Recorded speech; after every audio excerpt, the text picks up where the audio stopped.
My dear students, this is your Mary teacher and welcome to my YouTube channel Mary's Thoughts and Talks. Mahatma Gandhi said, "Keep your thoughts positive because your thoughts become your words. Keep your words positive because your words become your behavior."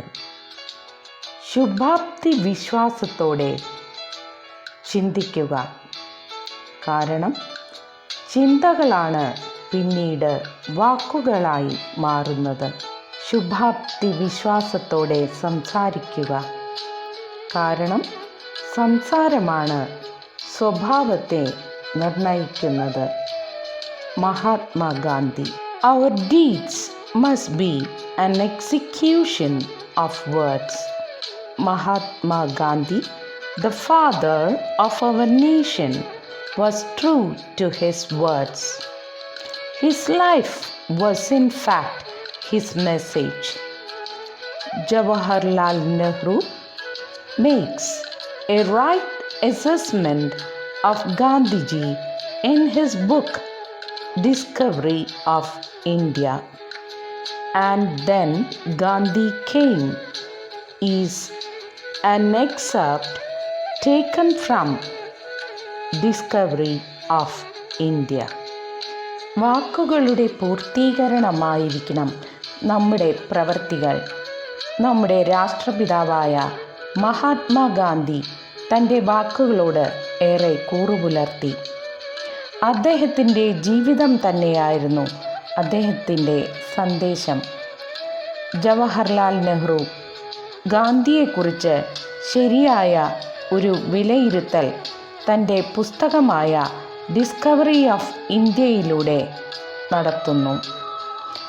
And then Gandhi came എന്ന ഈ പാഠഭാഗം നെഹ്റുവിൻ്റെ discovery of India എന്ന പുസ്തകത്തിലെ ഒരു ഭാഗമാണ്. Shall we start? World War I ended, but there was no peace in India.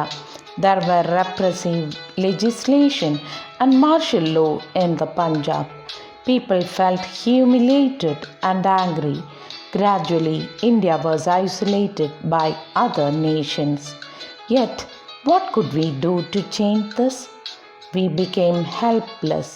Our limbs were paralyzed and minds deadened. Large number of people incapable of manual or technical work became unemployed, helpless and hopeless. ഒന്നാം ലോക മഹായുദ്ധം അവസാനിച്ചു. എന്നിട്ടും ഇന്ത്യയിൽ സമാധാനമുണ്ടായില്ല. അടിച്ചമർത്തുന്ന നിയമ സംവിധാനവും പഞ്ചാബിലെ സൈനിക നിയമവുമാണ് പിന്നീട് നിലനിന്നത്. ആളുകൾക്ക് അമർഷവും അവജ്ഞയും തോന്നി. പതിയെ ഇന്ത്യ മറ്റു രാഷ്ട്രങ്ങളിൽ നിന്ന് ഒറ്റപ്പെട്ടു. ഈ അവസ്ഥ മാറ്റുന്നതിനായി നമുക്ക് എന്തു ചെയ്യാൻ കഴിയും?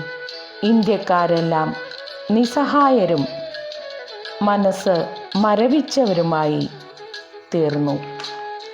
ഒരുപാട് ആളുകൾ ശാരീരികവും സാങ്കേതികവുമായ തൊഴിലുകൾ ചെയ്യുന്നതിന് അർഹരല്ലാതായി. ഇന്ത്യയിലെ ഭൂരിപക്ഷം ജനങ്ങളും തൊഴിൽ രഹിതരും നിസ്സഹായരും പ്രതീക്ഷയറ്റവരുമായി തീർന്നു. How could we pull India out of this poverty and defeatism? Our people had offered their blood and toil, tears and sweats for many years. There were so many areas where Indians needed guidance because during that time there were so many injustices happening in India. എങ്ങനെയാണ് ഇന്ത്യയെ ദാരിദ്ര്യത്തിൽ നിന്നും തോൽവിയിൽ നിന്നും ഉയർത്തിക്കൊണ്ടുവരാനായി സാധിക്കുക? നമ്മുടെ ആളുകൾ ഒരുപാട് വർഷങ്ങളായി അവരുടെ ചോരയും നീരും വിയർപ്പും കണ്ണുനീരും ഇന്ത്യക്കായി സമർപ്പിക്കുന്നു. എന്നിട്ടും ഒരുപാട് മേഖലകളിൽ ഇന്ത്യക്ക് ശരിയായ മാർഗനിർദ്ദേശം ആവശ്യമായിരുന്നു. കാരണം ഇന്ത്യയിൽ ഒരുപാട് സ്ഥലങ്ങളിൽ അനീതി നിലനിന്നിരുന്നു. And then Gandhi came. He was like a powerful current of fresh air. He was like a beam of light that pierced the darkness. He was like a whirlwind that changed the minds of the working class. He emerged from the millions of India speaking their language. He wanted to stop exploitation of peasants and workers. He told us to get rid of the system that caused poverty and misery. Then political freedom acquired a new meaning. We Indians only partially accepted what Gandhi said. He taught fearlessness and truth, always keeping in mind the welfare of the masses. അപ്പോഴാണ് ഗാന്ധി വന്നത്. ശുദ്ധവായുവിൻ്റെ ശക്തമായ ഒരു പ്രവാഹം പോലെയായിരുന്നു അത്. ഇരുട്ടിനെ തുളച്ചു മാറ്റുന്ന പ്രകാശകിരണം പോലെയായിരുന്നു അദ്ദേഹം. ഇന്ത്യയിലെ തൊഴിൽ വർഗത്തിൻ്റെ ചിന്തകളെ മാറ്റിമറിക്കുന്ന ഒരു ചുഴലിക്കാറ്റായിരുന്നു അദ്ദേഹം. അദ്ദേഹം ഇന്ത്യയിലെ ജനലക്ഷങ്ങളിൽ നിന്നാണ് വന്നത്. അവർക്ക് വേണ്ടിയാണ് അദ്ദേഹം സംസാരിച്ചത്. അദ്ദേഹത്തിന് ഇന്ത്യയിലെ തൊഴിലാളികളെയും പാവപ്പെട്ടവരെയും ചൂഷണം ചെയ്യുന്നത് നിർത്തുവാൻ ആഗ്രഹമുണ്ടായിരുന്നു. അദ്ദേഹം ദാരിദ്ര്യവും യാതനയും അവസാനിപ്പിക്കുന്നതിനായി സംവിധാനങ്ങൾ മാറ്റേണ്ടത് ആവശ്യമാണെന്ന് ആഹ്വാനം ചെയ്തു. അതിനുശേഷം രാഷ്ട്രീയ സ്വാതന്ത്ര്യം എന്ന വാക്കിന് പുതിയ അർത്ഥതലം കൈവന്നു. നമ്മൾ ഇന്ത്യക്കാർ ഗാന്ധിജി പറഞ്ഞത് ഭാഗികമായേ അംഗീകരിച്ചുള്ളൂ. അദ്ദേഹം നിർഭയത്വവും സത്യവും മനസ്സിൽ കാത്തു സൂക്ഷിച്ചുകൊണ്ട് ജനലക്ഷങ്ങളുടെ നന്മയ്ക്കായി പ്രവർത്തിക്കേണ്ടത് എങ്ങനെയെന്ന് പഠിപ്പിച്ചു. According to our ancient books, the greatest gifts of an individual or nation is abhaya or fearlessness, which means not only bodily courage but absence of fear from the mind. British rule was that of fear of the army, the police, the secret service, the official class, laws, prison, landlords, agent, money lender, unemployment and starvation. It was against this fear Gandhiji raised his voice. He told, "Be not afraid." But it was not easy to free people from fear. നമ്മുടെ പുരാണ ഗ്രന്ഥങ്ങളിൽ ഒരു വ്യക്തിക്കോ രാജ്യത്തിനോ കിട്ടാവുന്ന ഏറ്റവും പരമോന്നത സമ്മാനമാണ് നിർഭയത്വം എന്ന് പരാമർശിച്ചിട്ടുണ്ട്. നിർഭയത്വം എന്നതുകൊണ്ട് ഉദ്ദേശിക്കുന്നത് വെറും ശാരീരികമായ ശക്തിയല്ല, മറിച്ച് മനസ്സിൻ്റെ ഭയമില്ലാത്ത അവസ്ഥയാണ്. ബ്രിട്ടീഷുകാർ നമ്മെ ഭരിച്ചത് നമ്മുടെ മനസ്സിൽ ഭയം നിറച്ചുകൊണ്ടാണ്.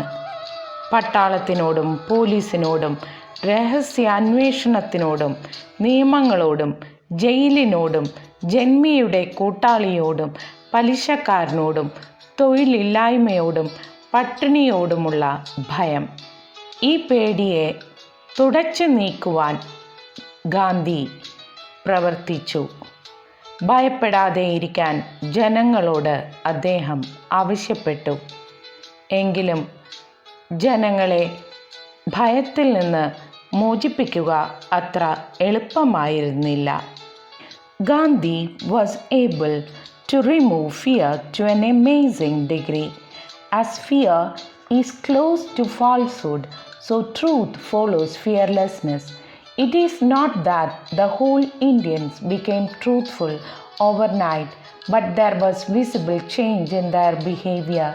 It was a psychological change, and people did not need the support of falsehood. ഗാന്ധിക്ക് ഇന്ത്യക്കാരുടെ ഭയത്തെ ഒരു പരിധിവരെ മാറ്റുവാനായി സാധിച്ചു. ഭയം കാപട്യത്തിനോട് അടുത്തിരിക്കുന്നത് പോലെ തന്നെ സത്യം നിർഭയത്വത്തിനോട് അടുത്തിരിക്കുന്നു. ഇന്ത്യക്കാരെ മുഴുവനായി അദ്ദേഹത്തിന് ഒറ്റ രാത്രി കൊണ്ട് മാറ്റുവാനായി സാധിച്ചില്ലെങ്കിലും പ്രത്യക്ഷമായ രീതിയിൽ ഇന്ത്യക്കാരുടെ സ്വഭാവത്തിൽ വലിയ മാറ്റം കൊണ്ടുവരാനായി അദ്ദേഹത്തിന് സാധിച്ചു. അത് ഒരു മാനസികമായ പരിവർത്തനമായിരുന്നു. ഇന്ത്യൻ ജനതയ്ക്ക് കാപട്യത്തിൻ്റെ മുഖം മൂടി ഇനിയും ആവശ്യമില്ലായിരുന്നു. അവർ അത് നിരസിച്ചു. They were ashamed because of their long submission to foreigners who degraded and humiliated them. So they had a desire to free themselves, whatever be the consequences. Gandhi, as the symbol of truth, was there to pull us up from this shameful situation. തങ്ങളെ അവഹേളിക്കുകയും തരം താഴ്ത്തുകയും ചെയ്യുന്ന British ഭരണത്തിന് കീഴിലായിരിക്കുന്നതിനെക്കുറിച്ച് അവർക്ക് ലജ്ജ തോന്നി. പരിണിത ഫലം എന്തൊക്കെയാണെങ്കിലും സ്വാതന്ത്ര്യം നേടിയെടുക്കാനുള്ള ആഗ്രഹം ഓരോ ഇന്ത്യക്കാരനിലും ഉണ്ടായി. ഈ ലജ്ജാകരമായ അവസ്ഥയിൽ നിന്ന് അവരെ രക്ഷപ്പെടുത്താൻ സത്യത്തിൻ്റെ പ്രതീകമായ ഗാന്ധി അവർക്ക് മുന്നിലുണ്ടായിരുന്നു. What is truth? Truth varies from person to person. Absolute truth is beyond us.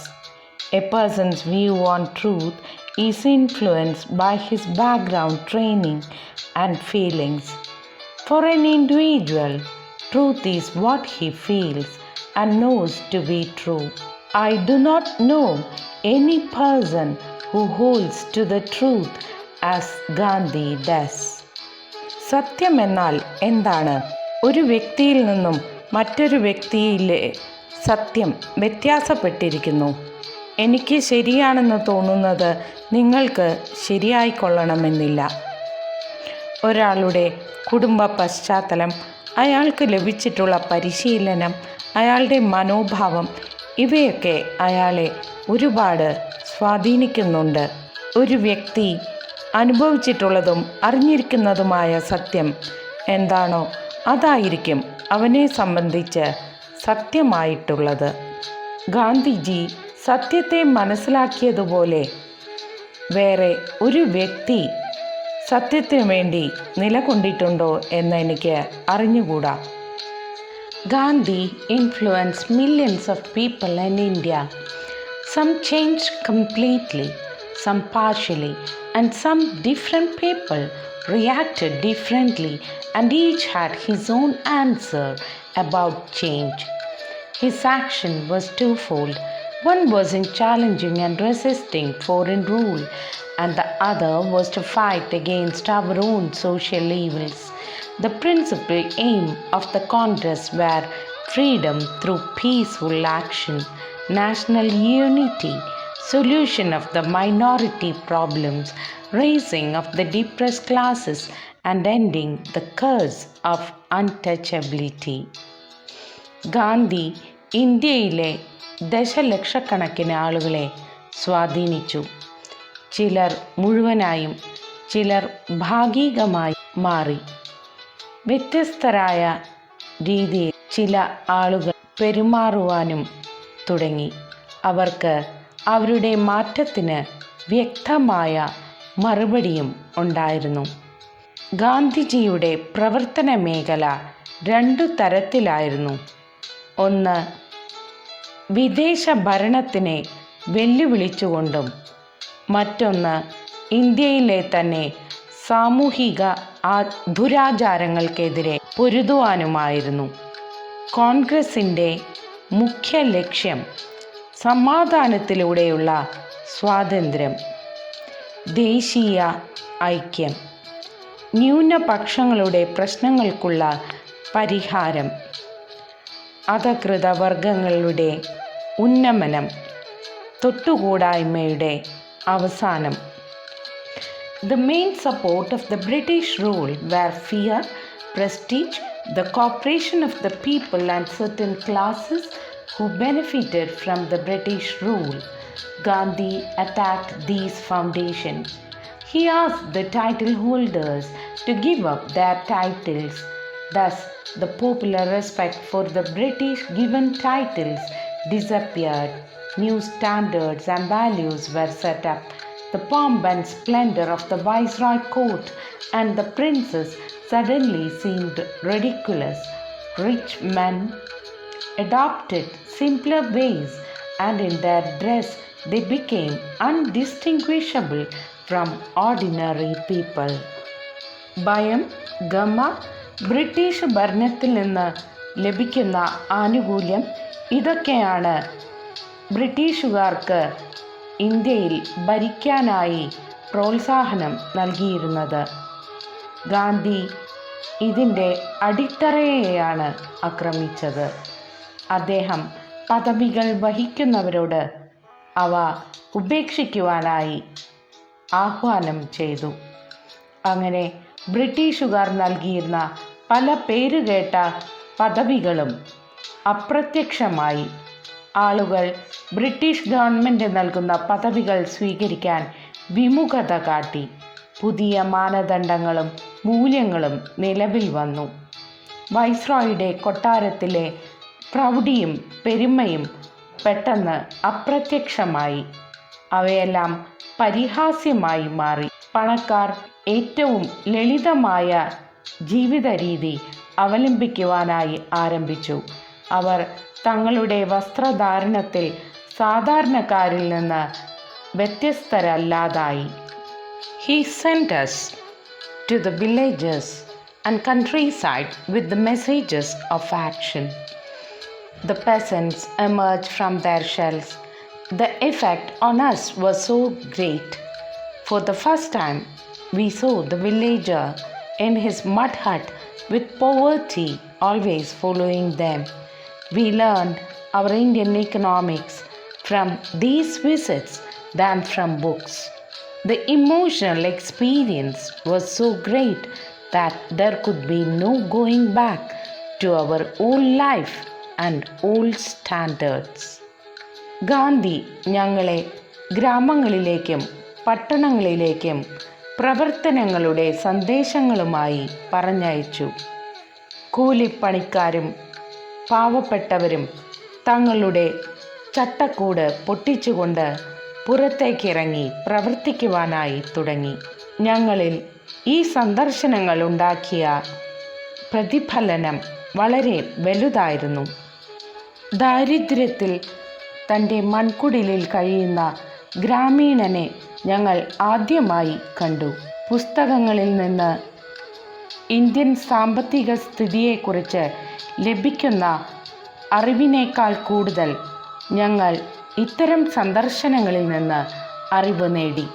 ഞങ്ങളിലുണ്ടാക്കിയ വൈകാരികമായ അനുഭവം ഞങ്ങളുടെ പഴയ ജീവിത രീതിയിലേക്കും ഉയർന്ന നിലവാരത്തിലേക്കും ഒരു തിരിച്ചുപോക്കില്ല എന്ന തീരുമാനമെടുക്കാൻ പ്രേരണയായി. What kind of India did Gandhi wanted? He said he would work for India where the poorest shall feel it is their country, where there shall be no class distinction, an India in which all communities shall live in perfect harmony. There will be no untouchability. There will be no intoxicating drinks and drugs. Women will enjoy same rights as men. He said, "This is the India of my dreams." He tried to give Hinduism a kind of universal attire, and included all religions within the fold of truth. According to him, Indian culture is neither Hindu, Islamic, nor any other. It's a mixture of all. He refused to live in other people's houses as an interloper, a beggar, or a slave. He never let go his roots. ഇങ്ങനെയുള്ള ഇന്ത്യയെയാണ് ഗാന്ധി ആഗ്രഹിച്ചിരുന്നത്. അദ്ദേഹം പറഞ്ഞു, ഇന്ത്യയിലെ ഓരോ പാവപ്പെട്ടവനും തൻ്റെ രാജ്യമാണ് അതെന്ന് തോന്നും വരെ താൻ കഠിനമായി അധ്വാനിക്കുമെന്ന്. താൻ ആഗ്രഹിക്കുന്ന ഇന്ത്യയിൽ വർഗവിവേചനം ഉണ്ടാകാൻ പാടില്ല. അവിടെ എല്ലാ സമുദായങ്ങളും ഒരുമയോടുകൂടി ജീവിക്കണം.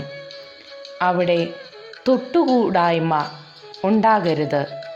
ലഹരിയോ മദ്യപാനമോ ഇന്ത്യയിൽ ഉണ്ടാകാൻ പാടില്ല. സ്ത്രീകൾ പുരുഷരെ പോലെ തുല്യമായ അവകാശങ്ങൾ ആസ്വദിക്കണം. ഇങ്ങനെയൊരു ഇന്ത്യയെയാണ് ഗാന്ധിജി വിഭാവനം ചെയ്തത്. അദ്ദേഹം ഹിന്ദുയിസത്തിന് ഒരു പുതിയ അർത്ഥതലം നൽകുവാനായി ശ്രമിച്ചു. എല്ലാ മതങ്ങളെയും ഉൾക്കൊള്ളുന്ന രീതിയിലായിരുന്നു അത്. അടിസ്ഥാനമായി എല്ലാ മതങ്ങളും സത്യമാണ് പഠിപ്പിക്കുന്നതെന്ന് അദ്ദേഹം പറഞ്ഞു. ഇന്ത്യൻ സംസ്കാരം എന്നത് ഹിന്ദുവോ മുസൽമാനോ അല്ലെങ്കിൽ മറ്റേതെങ്കിലും മതവിഭാഗമോ അല്ല. എല്ലാ മതങ്ങളുടെയും സമ്മിശ്രമാണ് ഇന്ത്യയുടെ സംസ്കാരം. അദ്ദേഹം മറ്റുള്ളവരുടെ സ്ഥലങ്ങളിൽ ഒരു കടന്നുകയറ്റക്കാരനെ പോലെയോ യാചകനെ പോലെയോ ഒരു അടിമയെ പോലെയോ ജീവിക്കുവാൻ ആഗ്രഹിച്ചിരുന്നില്ല. തൻ്റെ പൈതൃകത്തെ ഒരിക്കലും കൈവിട്ടു പോകാതെ അദ്ദേഹം മുറുകെ പിടിച്ചു. Gandhi was astonishingly full of confidence and vitality. He stood for equality and freedom of each individual.